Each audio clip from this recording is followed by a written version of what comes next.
J'ai lancé l'enregistrement. Bon, Marion, on parle depuis quelques minutes, mais je te renouvelle mes remerciements pour avoir accepté l'invitation. Ça fait quelques temps que j'ai mis les podcasts en pause, comme les auditeurs le savent, mais parce que voilà, il y a l'activité pro à côté et je fais ça sur mon temps libre. Je suis ravi de t'accueillir aujourd'hui et on va traiter pas mal de sujets. Parce que ben moi, comme certains le savent, je viens de passer 5 ans en tant que préparateur physique des filles du Paris FC en D1 féminine. Donc les problématiques féminines m'intéressent et dans mon cercle aussi familial proche, y compris ma femme, on est concerné par les problématiques dont on va parler aujourd'hui. Donc je suis super content de t'accueillir aujourd'hui. Est-ce que tu peux te présenter brièvement pour les auditeurs? Oui, bien sûr. Merci Maxence de m'avoir invitée. Donc moi, je m'appelle Marion Ravalan, je suis de formation, je suis kiné. Je fais aussi une thèse de doctorat sur le retour au sport après l'accouchement. Je suis aussi conférencière avec la clinique du coureur maintenant depuis 5 ans. Donc, on donne un cours de 2 journées sur la prise en charge de la femme à travers sa vie, donc de l'adolescente jusqu'à la périménopause en passant par la périnatalité. Et on aborde toute la santé en fait abdominopelvienne pendant cette pratique de la course à pied. Comment est-ce qu'on peut optimiser cette prise en charge aussi par la course à pied. Et je suis aussi moi-même maman de 2 enfants. Et finalement, je cours aussi, j'essaie de maintenir la course à pied dans toutes ces activités pour réussir à tout faire.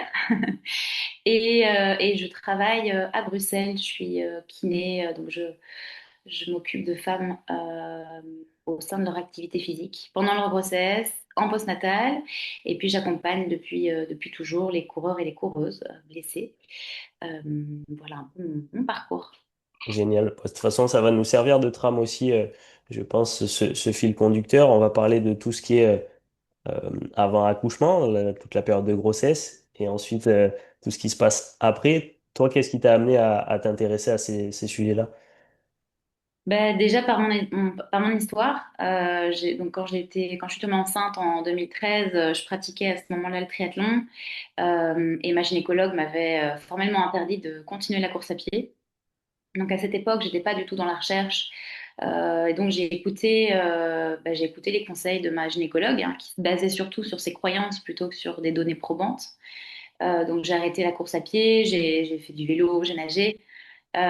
Et pour la deuxième grossesse, 4 ans après, j'avais repris un très bon niveau en course à pied et je me voyais pas arrêter la course à pied pendant cette période. Et donc j'ai commencé à lire les travaux de Caribou, qui est une chercheuse suédoise très connue dans le domaine de la prise en charge de l'athlète dans le sport. Et justement, ces lectures m'ont rassurée parce qu'elle disait que si tu as une grossesse qui se passe bien, où il n'y a pas de complications, tu peux continuer à courir. Et donc, je suis venue avec ces papiers pour voir ma gynéco, pour lui dire, écoutez, regardez, cette fois-ci, je vais courir. Vous savez, je peux courir si tout passe bien. Et j'ai couru, j'ai eu la chance de courir jusqu'à 7 mois de grossesse. Et j'ai accouché un petit garçon en pleine santé. Et donc finalement, c'est cette deuxième grossesse qui a marqué mon envie d'accompagner au mieux les femmes et de donner les bonnes informations et de ne pas finalement se laisser convaincre par justement des croyances des professionnels de santé.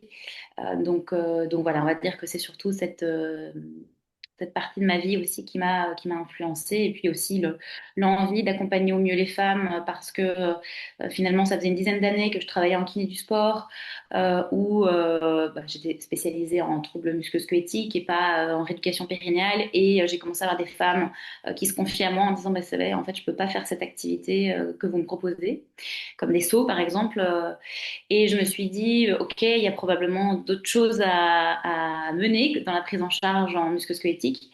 Et donc, je me suis formée à ce moment-là aussi en rééducation périnéale, en même temps que cette deuxième grossesse. Donc voilà un peu pour la petite histoire de comment je suis arrivée à la recherche. Et voilà, le projet de recherche, il est arrivé à quel moment? Donc après ta deuxième grossesse? Ta deuxième Oui, grossesse? En fait, donc j'ai démarré, j'avais envie déjà d'accompagner au mieux les femmes pendant leur grossesse. Donc, c'est-à-dire, je voulais faire un thème de recherche qui se basait surtout sur l'évaluation de la condition physique pendant la grossesse, parce qu'en fait, finalement, même encore à ce jour, c'est compliqué de vraiment évaluer une femme enceinte. Que ce soit par des tests d'effort ou des tests physiques, finalement, c'est pas quelque chose qui est systématisé, même dans le milieu du haut niveau dans lequel tu as été, j'imagine, ce serait d'ailleurs intéressant d'avoir ton feedback par rapport à ça. Et donc, je me rappelle, c'était pendant le Covid 2020, je vais voir le médecin, donc le chef de la maternité de là où, tout près de là où je suis, pour faciliter le recrutement. Et j'ai rendez-vous avec ce monsieur qui m'accueille, et puis je commence à lui parler de mon projet de thèse. Et là, je commence à voir ses yeux qui s'écarquillent. Et là, il me dit, mais pourquoi est-ce que vous voulez vous occuper de la condition physique pendant la grossesse et pas après la grossesse? Et là, j'étais tellement surprise et tellement choquée par sa question en me disant, mais en fait, il n'est pas du tout au courant des recommandations Bien et sûr. de bouger pendant la grossesse. Et là, il me coupe court en me disant, écoutez, je dois vous laisser, je pars en césarienne. Alors, vraiment, je pensais vraiment pas, je m'y attendais pas du tout d'avoir un mur aussi énorme. Et quelques semaines après, on est passé en mode Covid. Donc finalement, j'ai revu mon thème et je me suis dit, bah, vu ce qui se passe, on ne savait pas combien de temps on allait être confiné, on ne savait pas combien de temps ça allait durer. Je me suis dit, puis c'était aussi c'est une population très vulnérable, hein, la grossesse. Il y avait aussi cette histoire de Covid pour ces femmes. Elles n'ont pas été, il y a eu un manque d'accompagnement terrible. Bref, il y a eu beaucoup de peur. Donc je me suis dit, je vais changer de thèse de sujet parce que sinon ça va pas le faire. Et donc j'ai basculé en 2022 sur la reprise de la course après l'accouchement. Et là, normalement, je termine l'année prochaine. Donc là, je fais mes dernières études et j'espère soumettre ce projet, ce travail l'année prochaine. C'est vrai qu'il y a quand même encore, alors je sais pas si c'est toute une génération de praticiens, d'anciens médecins qui ont encore des réticences à se mettre à la page sur ces données-là. On sait quand même depuis des années, j'ai rencontré plusieurs fois Carole Maître sur des conférences à l'INSEP. Elle a quand même bien documenté le sujet. En France, chez nous et même à l'international, il y a plusieurs papiers qui sont quand même bien faits sur ces données-là. Et c'est vrai, comme tu dis, il y a encore ces murs-là. J'ai fait un podcast aussi avec Martine Duclos. Je pense que la problématique, au-delà de la période de grossesse, c'est aussi la sédentarité générale de la population, qui fait que, en fait, on s'intéresse à la pratique de l'activité physique pendant la grossesse, mais je pense qu'une grosse partie de la population ne pratique pas d'activité ou alors pas suffisamment. Et quand ils entendent «Oh, faut pratiquer pendant la grossesse», ça peut sembler du coup peut-être en décalage ou trop d'un coup du coup. Mhm. Oui, c'est ça, et je rebondis sur le fait que effectivement la grossesse est une période où la maman, si elle n'est pas active de base, si elle est sédentaire, on doit l'accompagner pour démarrer une activité physique enceinte. Parce que souvent, c'est ce qu'on disait dans les années avant, on va dire début des années 90 jusqu'aux années 2000, on disait aux femmes sédentaires de ne pas démarrer une activité physique. Et les femmes qui faisaient une activité physique, on leur disait de ne plus faire de haute intensité, on leur disait d'y aller cool, et donc finalement elles arrêtaient. Et donc personne, jusque dans les années 2000, ne pratiquait d'activité physique pendant la grossesse. Donc ça, on a un historique aussi très lourd hein, de ces contre-indications pendant la grossesse. Et il a fallu attendre les études menées par le Canada dans les années 2000, où justement ils se sont rendus compte chez des mamans qui avaient des menaces d'accouchement prématuré. On a divisé, donc ils divisaient cette population en deux groupes. Un groupe où on leur disait de rester chez elles, d'être alitées le plus possible, de ne plus travailler. Et un autre groupe, on leur disait, ben, vous continuez vos activités de marche, vous pouvez sortir chez vous, mais vous ne travaillez plus. Et les femmes qui avaient accouché prématurément, c'est les femmes qu'on avait mis au repos forcé D'autant plus elles avaient développé aussi des troubles psychosociaux avec beaucoup de difficultés à revenir dans leur pratique de travail notamment. Et donc c'est à partir de là où on s'est dit, bah, en fait l'activité physique, si elle est bonne pour la population, toute la population, pourquoi elle ne serait pas bonne pour la grossesse? Et donc voilà, c'est à partir des années 2000, donc vous voyez, on n'a que 20 ans d'autorisation de pratiquer une activité physique. Donc c'est vrai il y a cet historique qu'on se traîne et qui va aussi influencer la recherche aussi. Donc à partir du moment où on n'étudie pas aussi finalement l'activité physique pendant la grossesse, ben, on ne peut pas connaître les effets positifs. Et maintenant, bah, c'est vraiment, on est dans une période propice aux études en ce moment, et donc on va avoir beaucoup plus de données probantes concernant justement la nécessité de rester active et puis la possibilité de maintenir une intensité assez élevée pour les femmes entraînées. Génial. Ben, pour reprendre ce que tu viens de dire, ça me fait penser aussi, actuellement, je suis dans un club où je m'occupe de la réathlétisation, et c'est vrai qu'il y a encore des médecins, quand il y a une blessure, qui disent, ben, on va te mettre au repos complet. Et ça me fait penser à ce que tu dis sur la grossesse, et en fait, bah, je pense que maintenant, il n'y a même plus à le prouver, même si ça reste encore dans l'inconscient des gens, le fait d'être au repos est souvent plus néfaste que de garder une activité physique. En termes d'intensité, où est-ce qu'on peut mettre le curseur, les recommandations actuellement pendant la période de grossesse, où est-ce qu'on peut mettre le curseur? Euh, donc, dans les études réalisées sur l'activité intense pendant la grossesse, évidemment, on va avoir tu as une espèce d'éthique à respecter, évidemment. Et on ne peut pas actuellement mener des études où les femmes vont aller jusqu'à l'extrême, enfin, c'est-à-dire dans des fréquences cardiaques très hautes, très élevées, pour observer ce qui pourrait se passer, parce que finalement, c'est ce qu'on a fait chez la rate. La rate a été pas mal étudiée justement pendant la grossesse, où on essayait d'observer ce qui pouvait se passer si l'intensité était très élevée, notamment premier trimestre de grossesse. Par exemple, on va déconseiller aux femmes de maintenir une activité de longue durée. Avec une intensité élevée, donc au-delà du seuil aérobie, donc vraiment dans une fréquence cardiaque qui pourrait monter jusqu'à 90%. Euh, dans un environnement chaud et humide, ça pourrait être corrélé à augmenter le risque de malformation fétale. Donc, comme je vous disais, ça n'a pas été montré chez la femme, c'est uniquement porté chez les animaux. Et donc finalement, cette recommandation, elle est un peu valable pour les femmes. Donc, premier trimestre de grossesse, on va leur dire d'éviter par exemple, si on n'est pas habitué, si on n'est pas adapté, de ne pas aller courir, par exemple, un marathon dans un environnement chaud, humide, ou bien aller pratiquer un trail, par exemple, euh, la même chose dans des environnements auxquels on n'est pas habitué. Donc, si j'habite à Bruxelles et que j'ai envie d'aller faire une course comme une des courses de la Diagonale des Fous à La Réunion, où là, on va avoir des températures qui peuvent monter jusqu'à 30-40 degrés avec un gros taux d'humidité. C'est peut-être quelque chose qu'on va, en tout cas, proposer à la femme de peut-être attendre la fin de son premier trimestre de grossesse et puis pourquoi pas lui proposer si elle est encore en forme, bah, pourquoi pas de l'effectuer un petit peu plus tard dans sa grossesse, donc jusqu'à 12 semaines d'aménorrhée. Généralement, on va dire aux patientes pour les entraînements de ce type de peut-être lever le pied.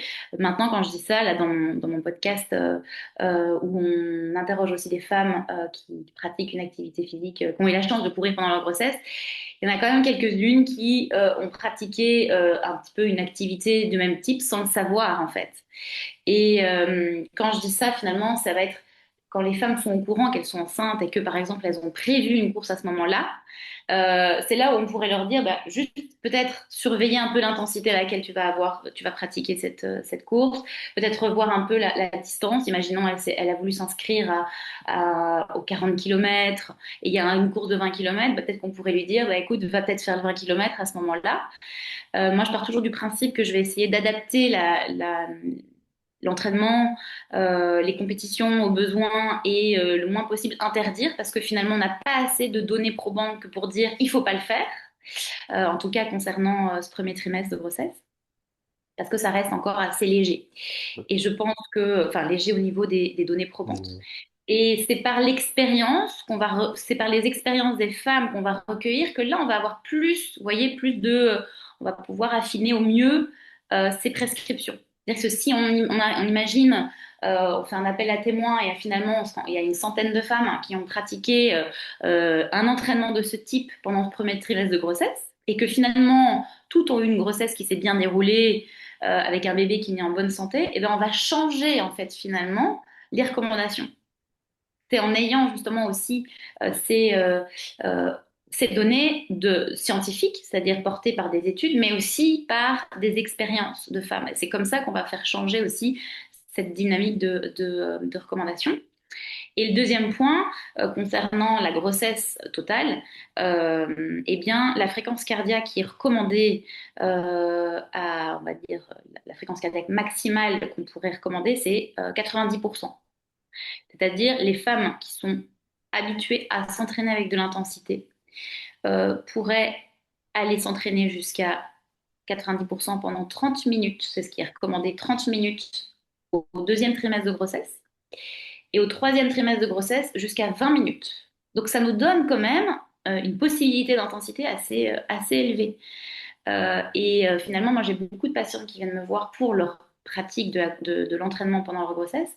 Et la plupart se sont toutes mis en mode j'ai arrêté l'intensité, je fais plus que de l'endurance de base, parce que justement elles savaient pas qu'elles pouvaient encore maintenir une intensité plus élevée parce que les médecins n'étaient pas non plus au courant. Comme tu disais, c'est aussi parce que les gynécologues ne sont pas spécialisés dans cette prise en charge que ils vont rester sur peut-être leurs croyances déjà, ou ils vont rester sur les cours qu'ils ont vus dans leurs études qui ne sont pas du tout à jour concernant la pratique de l'activité physique pendant la grossesse. Et c'est ce qui fait que beaucoup de femmes passent à côté d'une possibilité de maintenir encore de l'intensité. Et donc cette intensité de 90% va aussi euh, être recommandée pour une population spécifique. C'est les femmes entraînées, c'est les femmes athlètes qui ont l'habitude de s'entraîner avec des hautes intensités. Une femme qui va démarrer l'activité physique pendant sa grossesse, évidemment, on ne va pas avoir la même prescription.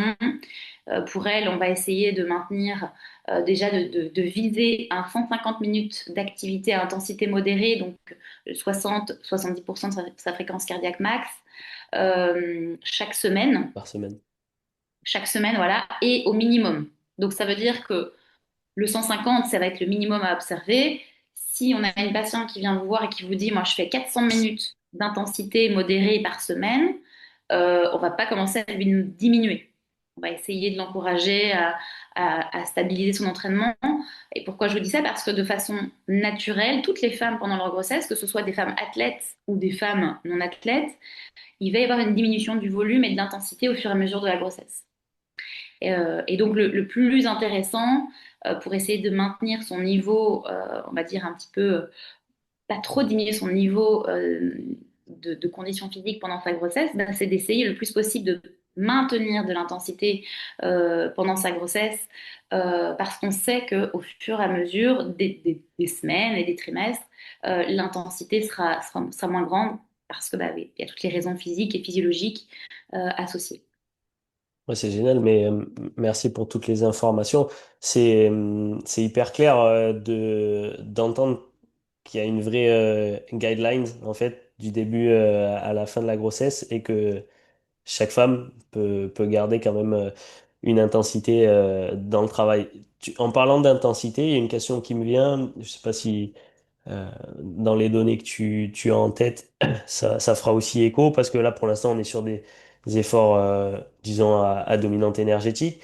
Tout ce qui est travail de résistance, de renforcement musculaire, euh, on sait qu'on peut aussi en faire. Est-ce que tu as des choses à dire là-dessus? Oui, oui. Alors, donc là, ce sont des nouvelles pratiques. C'est assez récent, hein, finalement, hein, l'haltérophilie, le crossfit. Quand on a commencé les études sur l'activité physique pendant la grossesse, on se basait principalement sur des entraînements aérobies. Peu d'entraînement finalement en force, en hypertrophie. Et là, dernièrement, il y a quelques études. Donc, l'année 2024 a aussi été un tournant dans l'étude de la grossesse et l'entraînement en force. Et ce qu'on faisait aussi, c'est que ce qui est aussi intéressant, je bug, ce qui est aussi intéressant pour nous dans l'évaluation, c'était on observait surtout ce qui se passait chez la maman, mais aussi il faut observer ce qui se passe chez le bébé. Donc maintenant aussi, on a la possibilité d'aller monitorer la fréquence cardiaque fœtale pendant les activités justement d'entraînement à haute intensité, que ce soit ça a été mené par le vélo, ça a été mené en course à pied, et puis ça a aussi été mené dans des entraînements de musculation avec port de charge importante.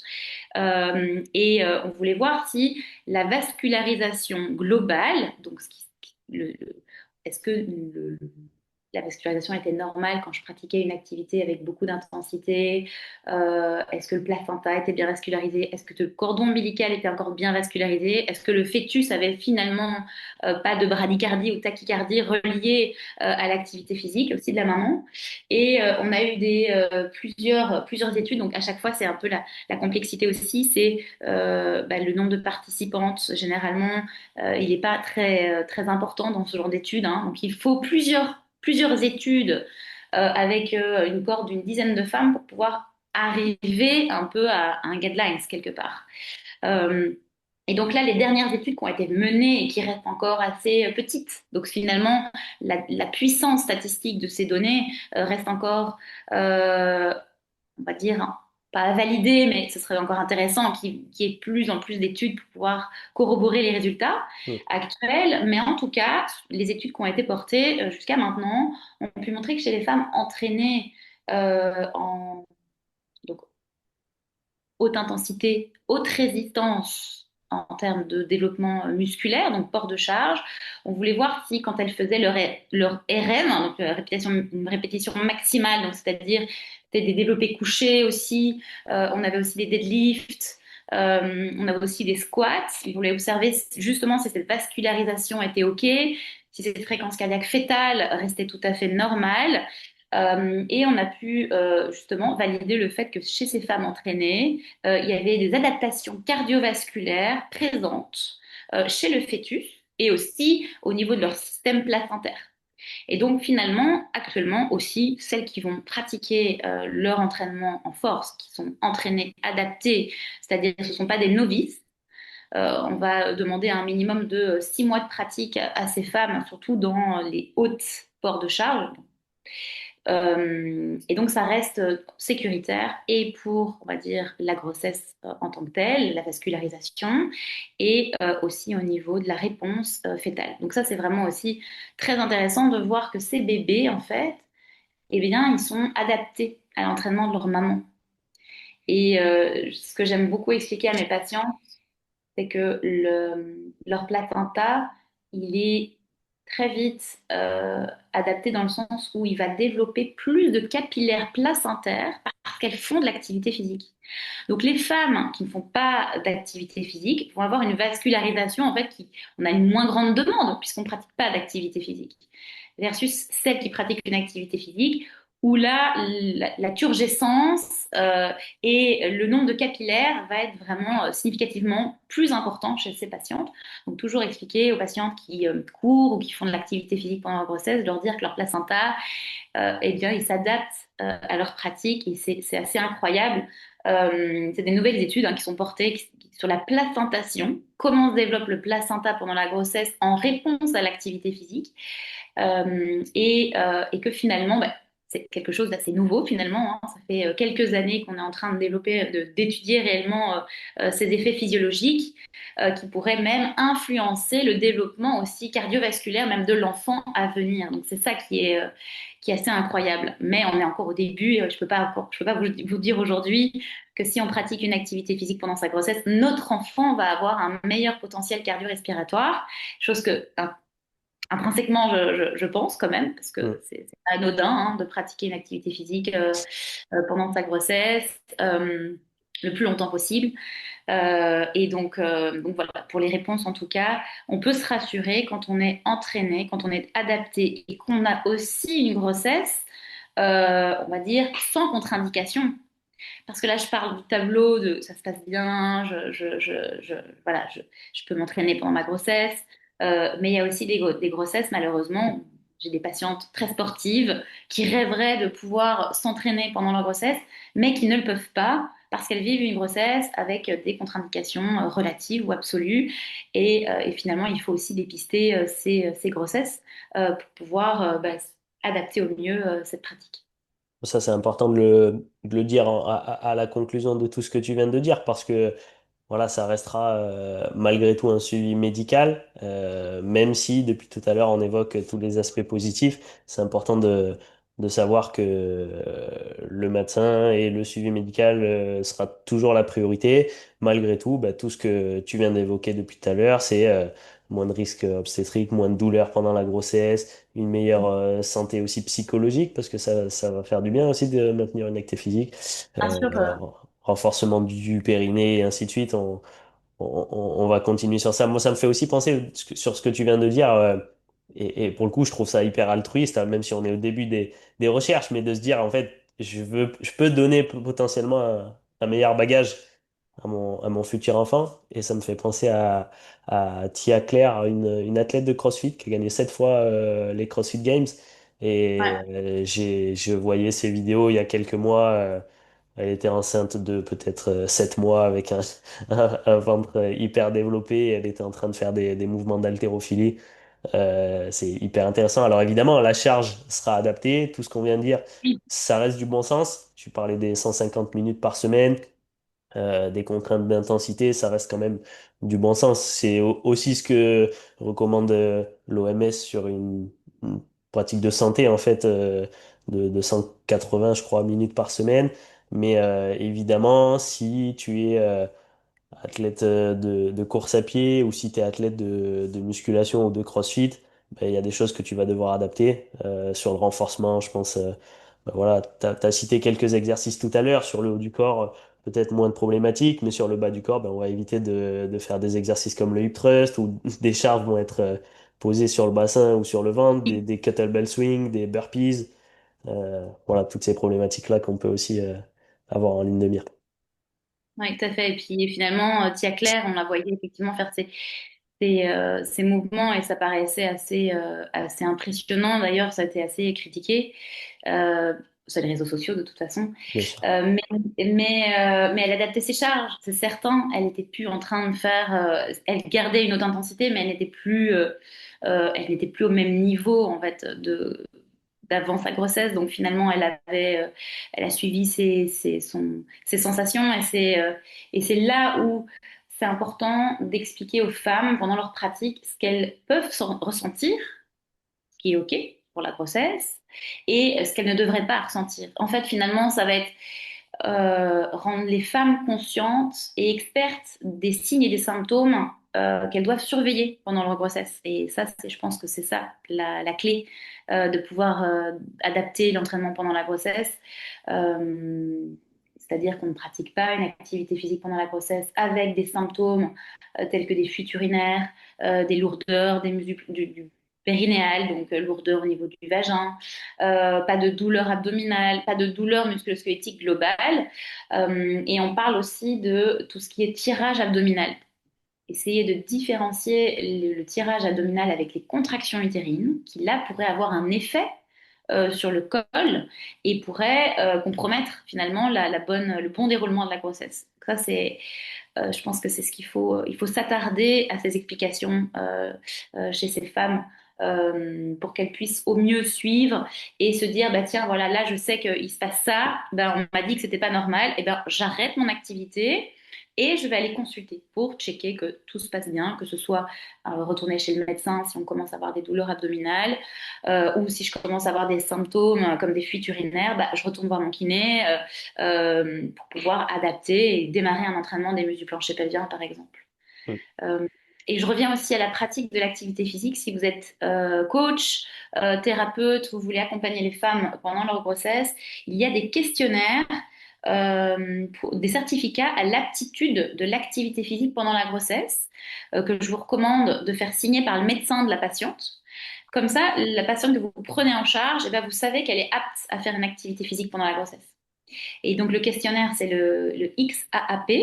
C'est un questionnaire qui a été développé par le Canada, évidemment. Toujours. Euh, Toujours. Merci les Canadiens, parce que sans vous, on n'aurait pas toutes ces informations et on ne C'est pourrait pas clair. accompagner les femmes comme on le fait. Donc, le XAAP, vous le faites signer par le gynéco et comme ça, tranquille, vous savez que votre patiente n'a pas de contre-indication à pratiquer une activité physique et ça, je pense que c'est vraiment chouette. Et comme ça aussi, le médecin sait que vous proposez ce type d'activité physique et donc ça, c'est vraiment chouette. Si vous avez envie de développer ça dans votre pratique, eh bien, ça vous permet aussi de vous créer un réseau et de montrer que vous faites ça bien, vous faites ça correctement en essayant aussi de communiquer avec le médecin. Donc ça, C'est c'est génial. pense que c'est des outils intéressants à partager.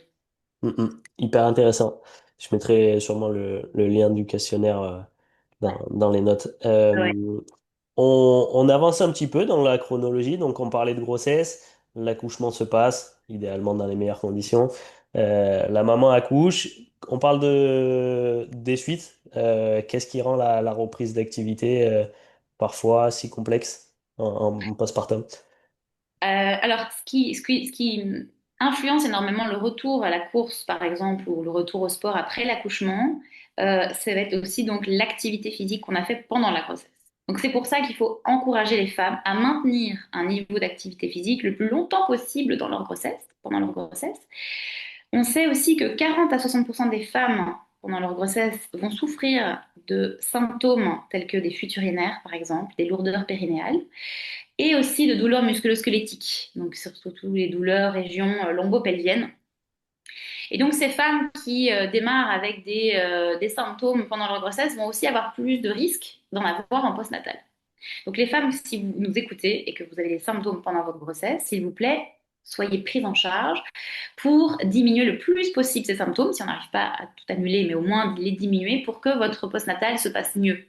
Parce qu'on s'est rendu compte que les femmes qui démarraient leur retour, leur reprise du sport après leur accouchement avec des douleurs musculo-squelettiques ou des symptômes tels que des fuites urinaires, des lourdeurs périnéales, avaient beaucoup plus de difficultés à revenir rapidement. C'est-à-dire, on va avoir un temps plus long chez ces femmes et qui parfois va même dépasser un petit peu les délais du congé maternité. Donc, finalement, on se retrouve avec des femmes qui vont reprendre leur travail, vont vivre la séparation avec leur enfant en les plaçant à la crèche et n'ont pas encore repris leur activité physique. Et ce sont des femmes qui vont mettre 3 à 5 ans avant de revenir à leur activité physique après leur première grossesse. Vous voyez, donc ça diminue vraiment le niveau de la qualité et la santé hein, de la vie de la femme par cet arrêt, par cette sédentarité contre laquelle on lutte. Donc c'est vraiment hyper important de dépister au mieux, plus vite ces femmes. Le mieux, c'est pendant la grossesse. Et puis évidemment, pour avoir un suivi également en postnatal. Je sais qu'en France, vous avez pas mal de difficultés par rapport à ça. C'est parce que les femmes en prénatal ne sont pas vues systématiquement par les kinés. C'est-à-dire elles ont un suivi plutôt chez les sages-femmes et donc elles sont pas, on va dire, dépistées, on va dire, par les kinés de façon précoce pendant leur grossesse et donc peuvent rester en se disant même, bah, j'ai un peu mal au dos, c'est normal. Souvent, la plupart des femmes vont dire ça, hein. J'ai mal au dos, c'est normal, je suis enceinte. On m'a dit que je n'aurais plus mal à mon accouchement. Attention, c'est un mythe. C'est un mythe parce que ces douleurs persistantes peuvent se maintenir jusqu'à 36 mois en moyenne après l'accouchement. Donc voilà, ça c'est un petit peu le topo de comment est-ce que je fais pour bien revenir à mon sport en postnatal. La première chose, ça va être d'être bien prise en charge pendant ma grossesse. Pour en revenir à la reprise du sport après l'accouchement, là tu rentres dans mon sujet de thèse, donc tu imagines c'est très très dense, mais J'imagine. si on peut, par exemple, si on peut juste pointer le doigt sur certains éléments, ça va être l'importance aussi euh, des symptômes que les mamans vont vivre après leur accouchement. Donc, si j'ai eu un accouchement, j'ai eu la chance d'avoir un accouchement qui se passe plus facilement, où j'ai pas eu de traumatisme au niveau des muscles du plancher pelvien. Donc, on a des déchirures hein, qui peuvent être, qui peuvent arriver pendant l'accouchement par voie basse. déchirure du plancher pelvien, plus ou moins superficielle, plus ou moins profonde, et qui va augmenter le risque de développer des symptômes à la reprise sportive. Parfois, on va avoir des mamans qui vont bien tolérer la marche, qui vont dire tout va bien quand je marche, quand je me balade avec mon bébé, ça va bien. Et puis, elles arrivent à un moment où on va reprendre l'activité physique, et puis elles se disent, bah, là, c'est bon. Souvent, le problème, c'est que cette reprise, elle est souvent dictée par des critères temporels, trop souvent. Donc, le gynéco va leur donner le feu vert. Sauf que les gynécologues, c'est pas leur expertise de remettre quelqu'un à l'activité physique. Et ils vont voir les mamans. C'est les gynécologues qui revoient les mamans après 6 semaines après leur accouchement. Ils vont regarder un petit peu la cicatrisation globale périnéale, mais à l'externe, hein. Attention, ils vont pas évaluer à l'interne. Ils vont regarder à l'externe et ils vont dire, c'est OK, la suture est belle, on peut y aller. Donc la maman, qu'est-ce qu'elle fait? Moi, j'ai le feu vert de ma gynéco. Mm. J'en peux plus. Ça va faire des mois que j'ai pas fait de sport. J'ai envie de sortir parce qu'en plus, il y a toute cette charge mentale intense que les mamans vivent et les papas vivent quand le bébé est là. Et elles vont partir courir. Je te laisse le bébé, j'ai mon feu vert, je vais courir. Et qu'est-ce qui se passe généralement? Ben, c'est là où finalement on n'est pas du tout prête. C'est pas un critère temporel qui va nous dire qu'on peut reprendre un pacte, pas du tout. Ça va être critères psychosociaux et physiques. Donc finalement, la maman, elle va démarrer et en fait, elle n'est pas du tout prête. Et on se rend compte qu'en fait, les femmes, dans la littérature, quand on regarde un petit peu les habitudes des femmes qui reprennent la course, eh bien 30% d'entre elles vont démarrer la course à pied avec de l'incontinence urinaire, avec des douleurs musculo-squelettiques, avec justement aussi des critères temporels qui sont très variables, hein, aussi. Ça dépend un peu si elles ont pratiqué quand on court, par exemple, pendant la grossesse. Si on a couru jusqu'au deuxième trimestre de grossesse, on peut observer que les femmes elles vont reprendre entre la sixième et la 12e semaine après leur accouchement. Les patients qui n'ont pas du tout fait d'activité physique pendant la grossesse ou qui sont plutôt sédentaires, bah, cette reprise elle va être quand même beaucoup plus tardive. Mm. Donc, vous voyez, on n'a pas non plus de... Il y a une grande variabilité aussi dans cette reprise en fonction du background de chacune et du vécu de grossesse. Donc, si je peux conclure un petit peu on va dire ce démarrage concernant cette reprise, c'est hyper important que vous soyez bien accompagné. Accompagné par des gens compétents qui auront la possibilité de vous évaluer vraiment et d'évaluer et à la fois votre condition physique, être capable de retourner à l'impact. C'est quelque chose de complexe, même en musculo-squelettique, hein, la reprise de la course après une ligamentoplastie, on sait que c'est pas évident, on n'est pas encore tout à fait dans des guidelines très clairs, c'est encore étudié. Bah, vous imaginez que pour la reprise après l'accouchement, c'est la même chose. C'est pas, ça reste des consensus d'experts actuellement qui essaient d'améliorer cette prise en charge. Moi aussi, j'essaie d'y contribuer dans mon travail. Mais sachez qu'il faut valider en fait des tests fonctionnels avant de pouvoir se dire, bah ok, maintenant je suis prête à reprendre l'impact. Et donc souvent les femmes n'ont pas accès à cette évaluation et donc elles reprennent généralement seules et pas de la meilleure façon. Donc, c'est là où nous, on a un travail plus conséquent à faire de donner les bonnes informations. Et je pense que par ton podcast, ce qui est chouette, c'est que bah, voilà, je pense qu'on a pas mal de thérapeutes, coachs qui vont nous écouter. Sachez que ce retour au sport ne se fait pas juste parce que on pense que c'est OK, c'est-à-dire ça fait déjà X semaines que tu as accouché, tu es relativement en forme, bon, même si ça reste très difficile aussi d'évaluer ce niveau de forme. Sachez qu'il faut proposer une évaluation et un retour très graduel en fait finalement par des exercices de base sans impact, des exercices, ça dépend aussi de ce qu'on veut faire comme type d'activité physique, mais sachez que la plupart des femmes, en fait, vont reprendre leur entraînement, pas accompagnées, et même finalement, même les athlètes élites, hein, finalement, c'est jusqu'à peu, elles étaient vraiment laissées un peu libres pendant leur grossesse, ou ouais, je suis enceinte, peut-être que toi tu pourrais témoigner, mais je suis enceinte, le club ne sait pas trop comment manager cette grossesse. Et puis on va dire à la maman, bah écoute, maintenant tu fais plus tu fais plus les entraînements tu vas plus faire trop le physique, tu vas un petit peu faire de ton côté. Donc parfois elles viennent, elles font, elles s'entraînotent, hein, voilà, elles font un Mm. petit peu. Et puis pour la reprise, bah finalement c'est un peu la même chose. On va attendre le feu vert de ton médecin, sauf que les médecins ne sont pas habilités, en fait. C'est pas des experts du retour au sport. Mm. Donc, on a encore un vide. On a encore un vide à combler pour accompagner au mieux, même ces sportives, et puis les non sportives, hein, finalement. Donc, il faut savoir que cette prise en charge doit être accompagnée, quoi.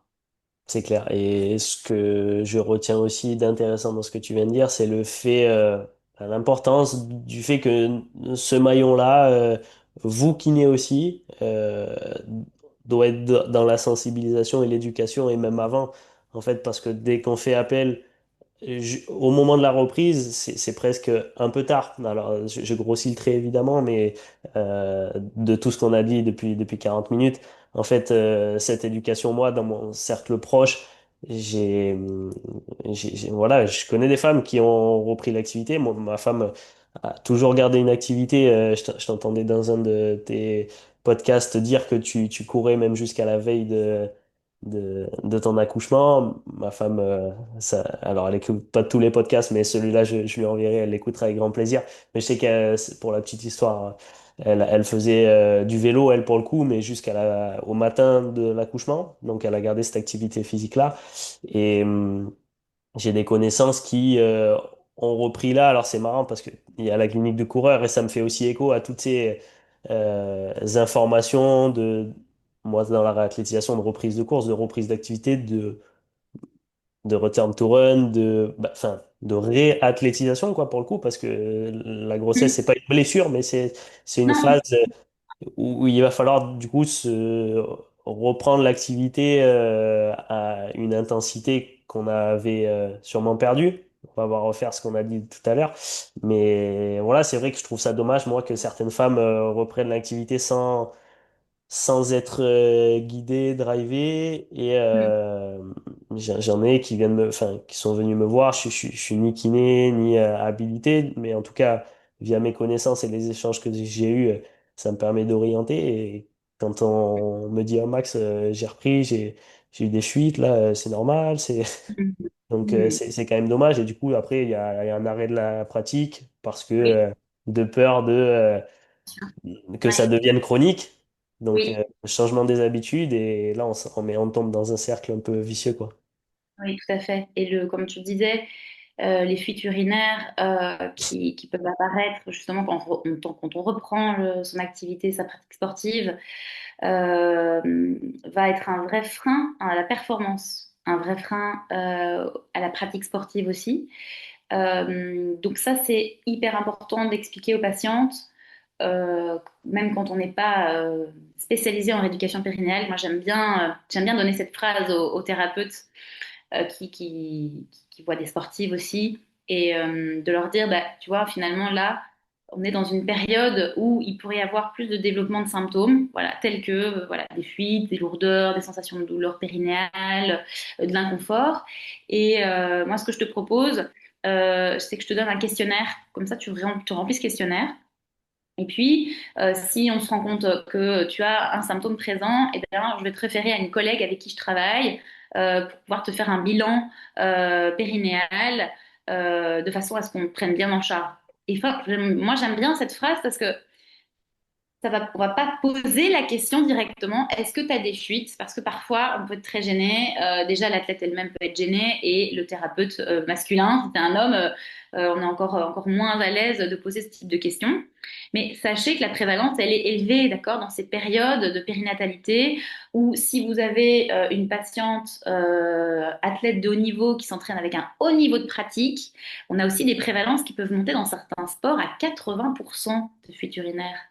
Donc, par exemple, les sports avec beaucoup d'intensité et les sports à impact élevé. Donc, les sports à impact élevé, ça va être les sports avec de la verticalité, Et la, souvent, la gymnastique, le trampoline, le basket maintenant, le hand, le volley, tout ce qui est pliométrie, donc dans le CrossFit aussi, eh bien, ça peut monter à 80% la prévalence. Donc, quand vous suivez des femmes pour des douleurs musculo-squelettiques, autres pour la réathlétisation comme tu fais, Maxence, c'est juste dire, ben voilà, moi je t'envoie ce petit questionnaire juste de dépistage, comme ça, on fait pas n'importe quoi. Et comme ça, si jamais il y a une des questions positives, eh bien, on prend en charge, quoi. On laisse pas notre patiente, notre athlète avec ses symptômes. Parce que il y a beaucoup d'athlètes aussi qui pensent que avoir des fuites urinaires, c'est normal, parce qu'elles en ont depuis toute jeune. Mm. La prévalence de l'incontinence urinaire chez les adolescentes, donc chez les jeunes femmes de 15 à 25 ans, c'est quasiment 25%. Ça monte de nouveau, plus si je suis une athlète, si je pratique un sport d'impact élevé, ça peut monter. Il y a des études qui ont été menées chez des volleyeuses, âge moyen 16 ans et demi, qui s'entraînaient 8 à 12 heures par semaine, avec le match compris. On était à 60% à 15 à 16 ans. Donc en fait, c'est des jeunes filles qui pensent que en fait, c'est normal d'avoir des fuites quand je fais mon activité physique aussi. Euh, donc c'est à nous d'aller les dépister. C'est vraiment notre rôle en fait, c'est de prévenir, d'éduquer ces jeunes athlètes parce que justement, tu as mis le point sur quelque chose de très intéressant, Maxence. Quand une femme qui vient d'accoucher a des fuites urinaires et qu'après elle a peur de se traîner ses fuites urinaires toute sa vie, on a pu retrouver que dans la population adolescente qui avait des fuites urinaires justement jeunes, reliées à leur pratique sportive, c'était une population où il y avait plus de risques de de retrouver ces fuites urinaires sur du long terme. Et donc, actuellement, un peu les hypothèses, c'est que quand on a des fuites urinaires jeunes, fréquemment dans sa pratique sportive, on pourrait avoir plus d'impact sur les tissus conjonctifs et les tissus de soutien de nos organes pelviens. Et donc, c'est cette population qui serait plus vulnérable parce qu'on est dans une période avec beaucoup de changements, changements hormonaux, changements de poids, changements de taille. Moi, j'ai ma fille, elle a 12 ans. Dans sa classe, il y a une grande variété de tailles. On a déjà des jeunes filles qui font déjà 1,60 m, donc qui sont vraiment dans leur période d'adolescente. Et en quelques mois, elles ont pris 10 cm, elles ont eu des changements hormonaux terribles parce qu'elles ont déjà de la poitrine, elles ont déjà leurs règles parfois.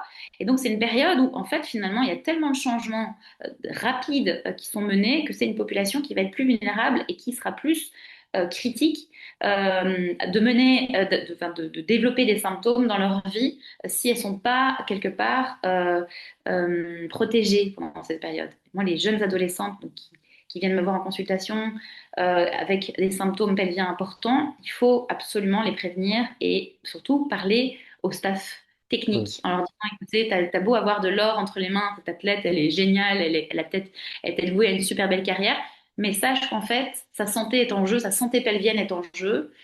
Et donc ça ouvre des débats hyper intenses concernant justement ce niveau de pratique qu'on demande toujours plus à ces jeunes pour performer. En tout cas une période très critique pour ces jeunes femmes. Donc, si j'ai pas eu de fuite urinaire dans mon quotidien en tant qu'athlète jeune, par exemple, et que j'ai pas de fuite urinaire et que je commence à avoir des fuites urinaires une fois que j'ai accouché, c'est finalement une population qui sera moins, on va dire, qui est moins vulnérable quand même. Même si on se dit, bah si, il y a aussi des changements hormonaux, la grossesse, il y a des gros changements hormonaux, oui, c'est certain, mais on peut voir que finalement, sur du long terme, il va y avoir moins d'incidence que si j'ai eu des fuites plus jeunes. Donc, ok, il faut leur dire, la reprise doit se faire quand j'ai accouché, évidemment sans symptômes, en tout cas avec le moins de symptômes possible. Euh, bien suivre, faire un beau suivi étroit des signes et des symptômes de ces femmes pendant leur reprise va nous permettre même d'adapter les structures, d'améliorer leurs compétences par la reprise de l'activité physique.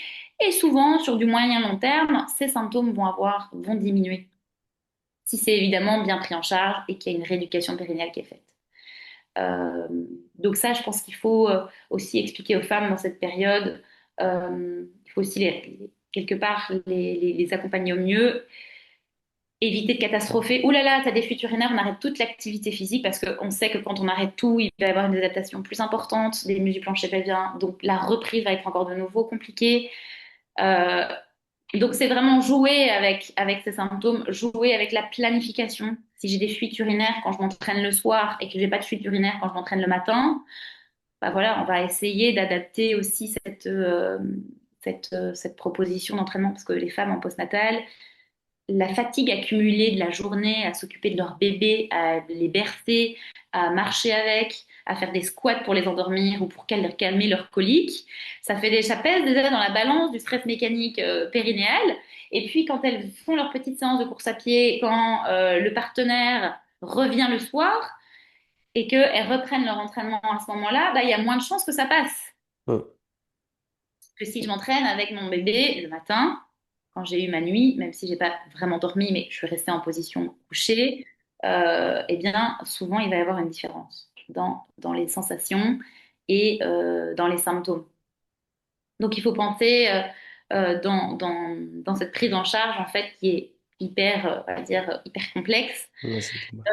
que aussi le moment de l'entraînement va influencer les symptômes. Ouais, le timing est important, mais ça semble aussi logique. Déjà que la fatigue est accrue à ce moment-là, sur les premières semaines, Oui, faire après une nuit de sommeil, même si elle est petite, ça semble le mieux.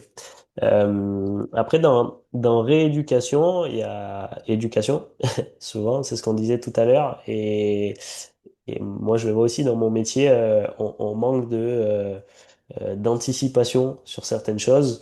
Toi, est-ce que tu ressens vraiment qu'il y a un manque de structure, d'encadrement et d'éducation avant d'arriver à ces moments-là? Parce que on se rend compte, enfin, moi j'ai beaucoup à l'époque de joueuses, alors qu'ils sont forcément plus sensibles parce que c'est des femmes à ces questions-là, mais arrivé à l'âge adulte, quand je leur parlais d'incontinence urinaire, même en dehors d'une phase de grossesse, mais sur la pratique sportive, elle me dit, mais en fait, on m'a jamais parlé de ça. Et est-ce que ça te semble normal ou est-ce qu'il y a un manque à combler et une réflexion à avoir derrière? en fait, je t'ai parlé d'historique tout à l'heure, mais on en revient à ça, l'historique des symptômes pelviens chez la femme.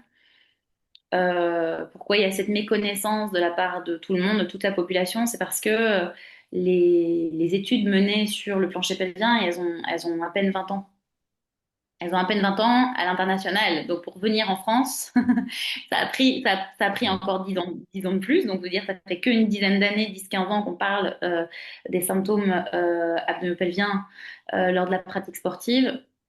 Et donc, c'est pour ça qu'on on apprend que maintenant que bah, finalement on pourrait aider les femmes plus tôt justement en leur parlant de ces symptômes, en leur expliquant que finalement on a plus de vulnérabilité, nous les femmes, que les hommes dans la pratique intense parce que notre anatomie n'est pas la même. Donc déjà parler de l'anatomie me semble essentiel parce que 30% des femmes ne savent pas qu'elles peuvent contracter les muscles du plancher pelvien. Donc, elles savent même pas identifier en fait ce que c'est les muscles du plancher pelvien. Par exemple, ne serait-ce que d'aller, c'est des études qui ont pu être menées sur un peu identifier les zones, c'est où plus ou moins les muscles du plancher pelvien. C'est assez drôle, la plupart des gens confondaient les fessiers, par exemple, aussi. Ils pensaient que quand ils étaient assis sur leurs fessiers, alors qu'ils sont en fait assis sur les muscles du plancher pelvien. Par exemple, ne serait-ce que ça, ne serait-ce que la conscience corporelle, en fait. Et, euh, et donc déjà de base, expliquer à quoi servent les muscles du plancher pelvien, qui travaillent pas tout seuls en fait, hein, ils travaillent aussi avec notre musculature abdominale.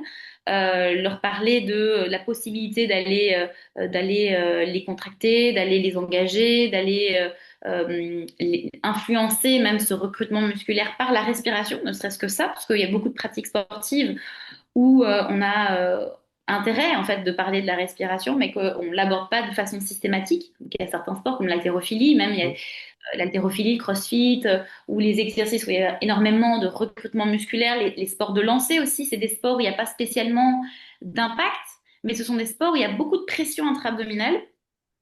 Comme l'haltérophilie, il n'y a pas d'impact élevé, hein. C'est vraiment juste générer beaucoup de pression intra-abdominale.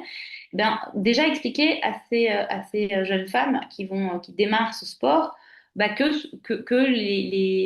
l'incidence de ce sport peut être importante sur cette santé périnéale et abdominale quand elles commencent à avoir un niveau de pratique plus élevé, quoi.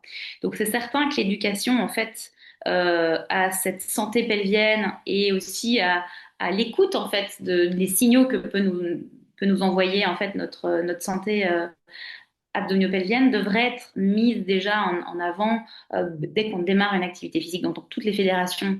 Et, euh, et ça, c'est vrai que c'est un sacré challenge parce que on a tout à créer en fait, parce que on a tout à développer sur ce thème-là.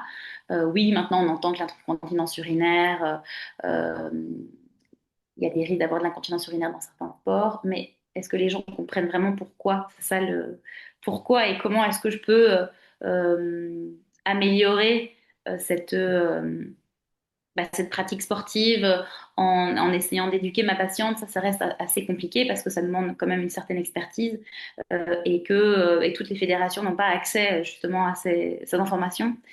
Donc je pense que ça me semble essentiel en tout cas, d'aller parler dans les fédérations de ces problématiques, surtout quand ce sont des sports où l'incidence est vraiment présente. Mm. Génial. Ouais, comme tu as dit, les disciplines, le trampoline, la gymnastique, les gros impacts, même les sports de collision, hein, le rugby aussi, Oui, tout à fait.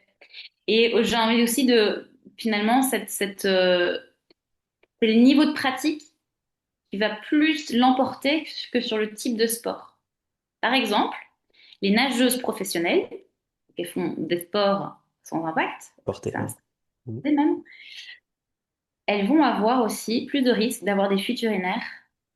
La même chose, la même incidence de développer des fuites urinaires dès lors qu'on est dans des hauts niveaux de pratique. Donc, Mm. c'est plus réellement l'impact, c'est le volume Ouais, d'entraînement.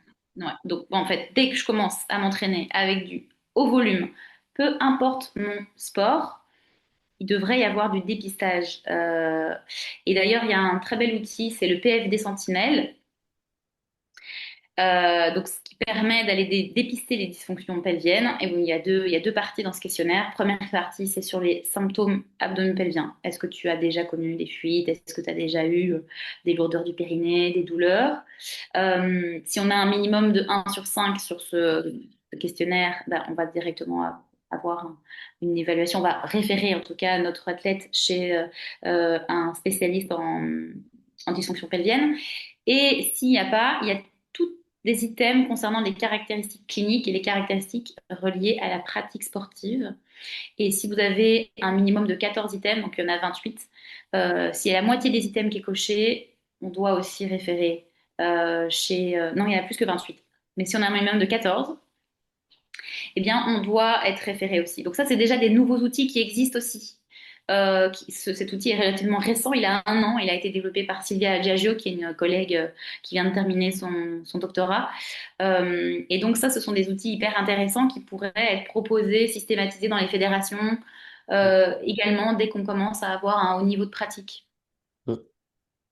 Mm. et passer par aussi, euh, ne serait-ce que la formation de base des entraîneurs, s'il y en a une, hein, parce qu'il y a plein, on sait, hein, on sait très bien qu'il y en a qui ne sont pas formés réellement et qui commencent à entraîner, d'avoir dans le minimum de base des entraîneurs, avoir au moins cette sensibilité des spécificités féminines. Mm. euh, et ne serait-ce que, bon, là, on va pas commencer à...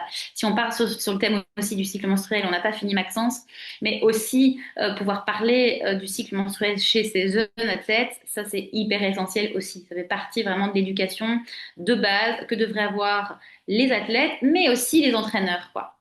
Bien sûr. Non, mais c'est clair. Bon, petite parenthèse auto-promo là sur ce que vu que tu m'as tendu la perche. Ceux qui veulent en savoir plus sur ça, on a coécrit avec mon collègue Geoffrey Aima un livre là sur la préparation physique dans le foot féminin, où on parle de spécificité féminine, d'entraînement et toutes les choses qu'on a évoquées. Donc, ça peut se retrouver facilement sur Internet. Je ferme la parenthèse. Est-ce que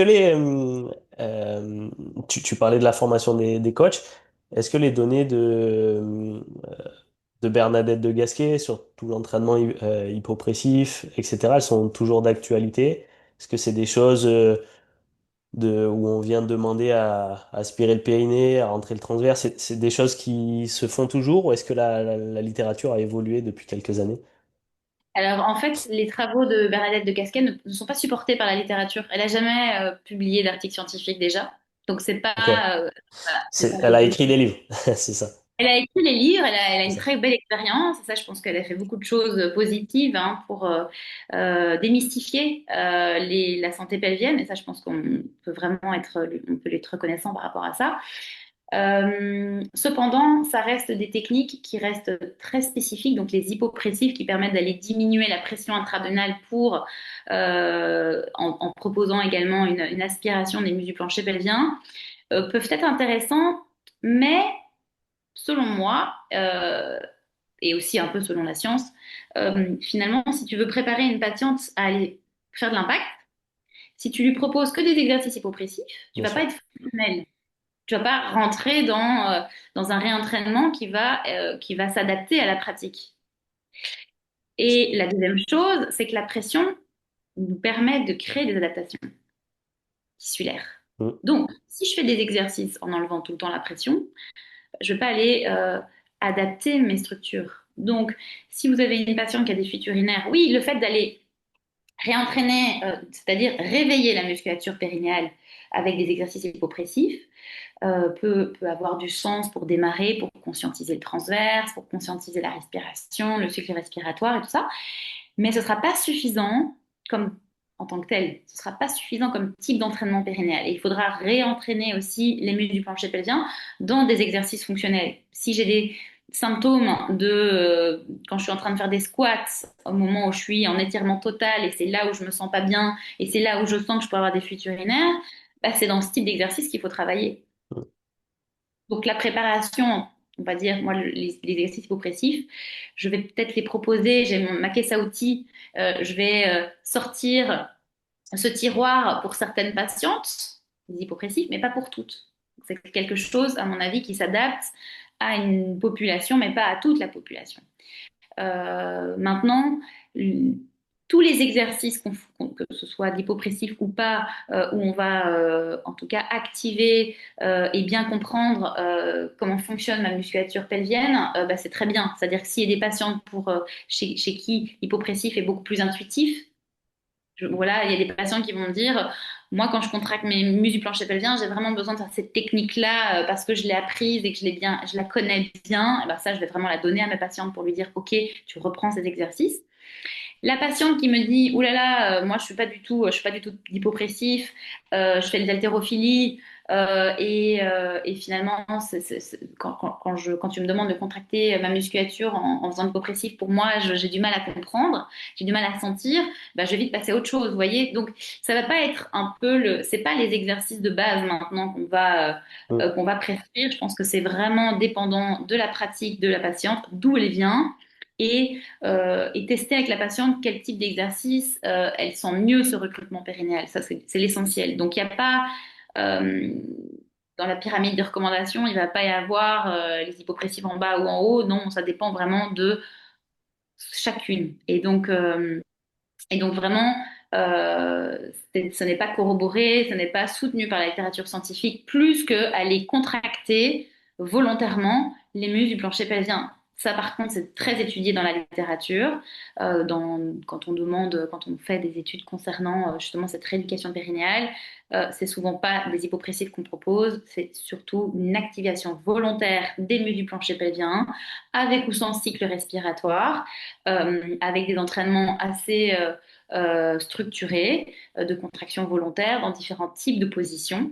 Ça, par contre, ça va faire partie des recommandations pour réentraîner les muscles du plancher pelvien et dès qu'on a l'apparition de symptômes. Ouais, mais c'est génial. C'est aussi une réflexion que j'avais eue il y a quelques années, hein, moi, avec les filles au Paris FC, où c'était toute une histoire de continuum et de proportion selon le contexte des filles, si c'était des jeunes joueuses de formation qui arrivaient avec les catégories seniors, est-ce que c'était des joueuses expérimentées? C'est une histoire d'apprentissage, comme tu dis, et à un moment donné, quand on est un sport à impact, euh, quand on sait le niveau de pression que va engager un Oui. saut, un duel de la tête, un sprint, un démarrage, un blocage, il faut évidemment en placer. C'est toute une histoire de proportion et de répartition des exercices. Mhm. Ça peut Euh, être excuse-moi. Non, non, je disais que dans certains cas, ça peut être intéressant parfois de démarrer avec ce type d'exercice. Je pensais au postnatal, les mamans qui vont avoir beaucoup de lourdeur du périnée, qui vont avoir besoin d'avoir une aspiration de leurs organes, ça va les soulager. Ça va être des techniques qui peuvent être intéressantes, mais ça va pas être suffisant pour se préparer à courir, par exemple. Hmm. Ok. Est-ce que tu as un exemple qui te vient en tête d'une femme que tu as accompagnée et qui t'a marqué, tant par l'accompagnement soit de la grossesse, soit de la reprise d'activité, et où tu te dis soit c'était très compliqué, ou alors à l'inverse, tout s'est très bien passé et t'en as gardé un super souvenir. Tu veux dire dans une de mes prises en charge? Oui. Ouais. Oui, j'ai vraiment un cas assez intéressant d'une patiente à moi qui est coureuse de 800 mètres niveau international et qui a eu une grossesse magnifique, qui s'est entraînée, qui a encore couru le jour J. Elle continue à aller sur sa piste, faire ses éducatifs, enfin voilà, elle était rayonnante.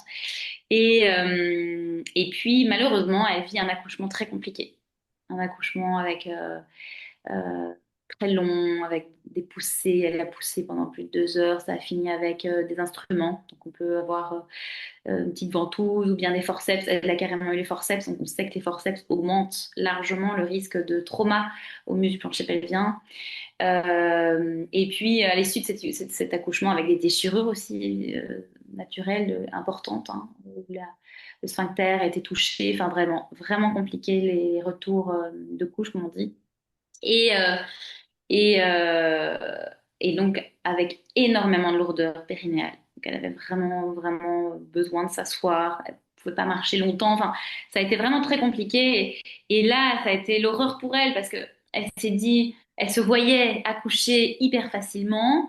Elle se voyait reprendre la course à pied très rapidement. Pour elle, elle se voyait un mois après, je courais avec ma poussette, quoi. Voilà, c'était dans son idéal. Et il a fallu vivre avec la réalité.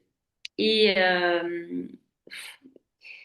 vraiment, c'est là où on va avoir des ressources très importantes, psychologiques, nécessaires à mettre en place pour accompagner au mieux cette maman, parce que là, finalement, ça a été surtout une prise en charge psychologique au début, hein, de la supporter, c'est lui dire que voilà, un jour après jour, ça va aller. Donc, heureusement, elle avait une condition physique formidable, donc son retour a quand même été laborieux, mais on a quand même réussi à faire en sorte qu'ils reprennent la course à pied et tout ça.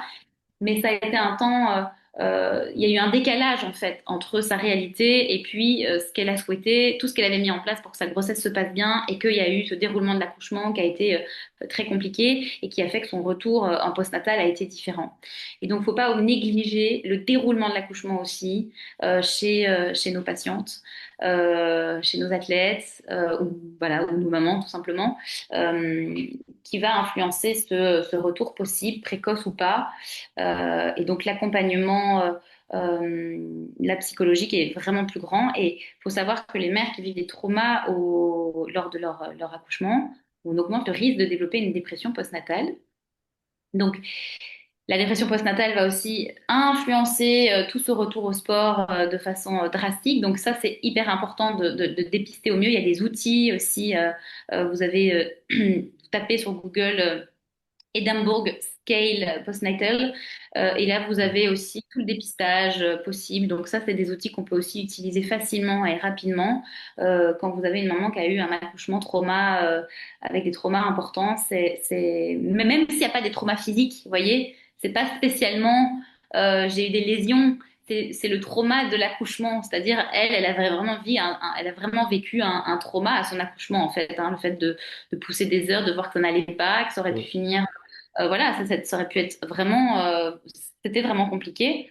Et donc soutenir la maman au mieux dans cette période est hyper essentiel pour pouvoir, eh bien, répondre à ce dont elle a besoin à ce moment-là. Et c'est vrai que là, elle avait besoin de soutien social, psychosocial très très fort. Elle avait besoin de laisser sa fille pour pouvoir avoir du temps pour elle, pour faire sa rééducation. Elle avait besoin de soutien psychologique pour lui dire que ça va aller, tu vas pouvoir recourir et retourner à ton niveau. C'était vraiment une prise en charge qui m'a marquée parce que c'est là où on peut voir la capacité de résilience hein, de ces femmes malgré tout. Et, euh, et donc voilà, ça c'était, c'est que parfois malheureusement, même si on a eu une merveilleuse grossesse, on n'est pas encore, on peut pas maîtriser tout, on peut pas maîtriser l'accouchement. Je pense qu'il faut aussi parler de l'accouchement par césarienne, qui peut aussi arriver à ces femmes, hein, parce que pareil, je pense que je vais accoucher par voie basse et je finis avec une césarienne. Mm. On revient de nouveau à Maxence à ce qu'on disait, à l'éducation. Expliquer aux femmes qu'on peut accoucher par voie basse, donc on peut aussi accoucher par voie haute. Moi, j'aime bien préciser, c'est la voie haute, C'est comme ça. Mm. c'est aussi un accouchement hein, comme un autre. Et donc préparer les femmes à ça. Et donc quand on est préparé à ce type de scénario, parce que ma patiente à ce moment-là, moi je l'ai vue en postnatal, je l'avais pas vue en prénatal. Et donc je n'ai pas eu l'occasion de lui parler de ce qui peut se passer pendant un accouchement. Et donc aussi de nouveau savoir que quand on est enceinte, tout est beau, tout est bien, on a eu la chance d'avoir une grossesse idéale. Eh bien, l'accouchement peut être compliqué et peut vraiment tourner un peu au cauchemar, ce rêve dans lequel les femmes étaient, ou même par exemple la vision de l'accouchement rêvé. Ben, ça, c'est vraiment un travail à faire parce que finalement, souvent, ça se passe pas comme on le veut. Ça reste assez rare d'avoir des femmes qui disent j'ai eu l'accouchement de mes rêves. Mm. Il y en a, hein, mais ça reste quand même assez rare. Donc voilà, c'est le déroulement de l'accouchement, tant sur le plan physique que le plan psychologique, qui à ce moment-là va avoir on va dire un rôle encore plus Un impact, ouais. un rôle majeur dans la récupération, dans la capacité de récupération. Si le psychologique n'est pas là, ça ne suivra pas. Non, non, mais c'est génial. Et franchement, merci parce que du coup, on est passé assez rapidement de la grossesse au postpartum. On en avait presque squeezé ben, l'accouchement qui est central et C'est vrai. qui a son importance, Ouais, du coup, je dans ce savais que qu'on tu allait y dis. revenir.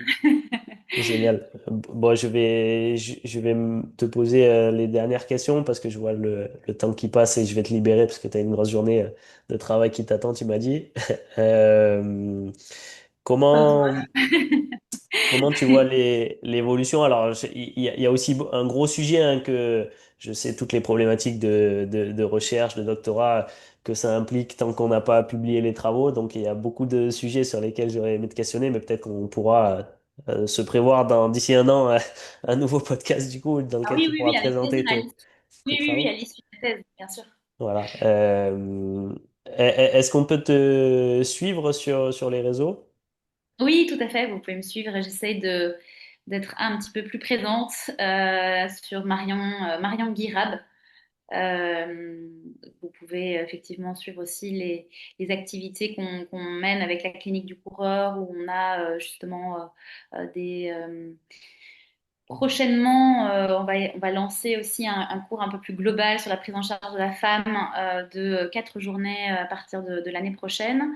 Et puis, je continue aussi à donner des formations dans pas mal d'organismes de formation en France aussi et en Belgique. Mais donc voilà, j'ai aussi le podcast Courir pour deux avec Blandine Hirondelle où on interviewe des femmes qui ont eu la chance de courir pendant leur grossesse et qui nous partagent leurs petits conseils, leurs petits secrets. Moi, au début, j'avais envie d'appeler ce podcast quel est ton secret pour avoir justement pu courir pendant ta grossesse? Parce que finalement, ça reste assez rare encore hein, d'avoir la possibilité de courir longtemps dans sa grossesse. Donc voilà, on essaie de partager des conseils, retours d'expérience. Donc voilà, pour pour les réseaux. Génial. Bon ben, ça sera mis dans les liens. Est-ce que tu as un dernier message à passer aux sportives, aux mamans dans la reprise postpartum ou simplement un mot de la fin pour conclure? Ouais, ce que j'ai envie de peut-être de transmettre, c'est plutôt aux thérapeutes qui suivent les femmes, qui parfois pensent que les formations qui sont dédiées à la santé pelvienne ne concernent plutôt que celles que les thérapeutes. qui font de la rééducation périnéale. Et sachez qu'aussi que tous les hommes, les coachs, ceux qui font du musculo-squelettique, dès que vous prenez en charge des femmes, finalement, vous devriez être au courant justement de cette problématique et de comment manager, gérer au mieux vos prises en charge avec les patientes. Donc vraiment, je vous invite à suivre les formations notamment que nous on donne avec la clinique du coureur, hein, la 1.9, la course à pied au féminin. C'est pas un cours dédié uniquement à celles qui font de la rééducation périnéale, c'est dédié à tout le monde, à tous ceux qui vont prendre en charge des coureuses. Donc n'ayez pas peur de venir dans ces formations, hein. On est très sympa. Et je dis ça parce que à chaque fois, on a toujours un pourcentage très très bas de participation masculine et donc on aimerait bien booster un peu l'intérêt des hommes sur la santé abdominopelvienne. Vous verrez que finalement, les muscles du plancher pelvien, c'est aussi un groupe musculaire comme un autre et qui finalement demande aussi une adaptation. Donc voilà, c'est un petit peu le mot que je voulais transmettre, c'est que ces formations sont aussi ouvertes aux hommes et n'ayez pas peur de venir vous former en abdominopelvien. Vous allez voir que vous allez améliorer vos prises en charge musculo-squelettiques euh, chez vos patientes si vous avez un tropisme aussi pour cette santé abdominopelvienne. Bah, génial. La formation des encadrements, comme on l'a dit, des encadrants, comme on l'a dit dans le podcast, c'est top. Et je passe le bonjour à mes amis belges. Je suis venu faire une intervention sur le foot féminin il y a quelques mois. C'est top. Et c'est vrai que on est en retard quand même Oui, sur le plan des connaissances et de la transmission des connaissances sur la femme dans son ensemble, euh, oui, au-delà de la grossesse et du postpartum, mais sur les connaissances scientifiques sur la femme. Et ça intéresse, j'ai l'impression, de plus en plus de monde. Donc ça va dans le bon sens. C'est top. oui. Merci encore, Mario. Merci Maxence pour ton invitation.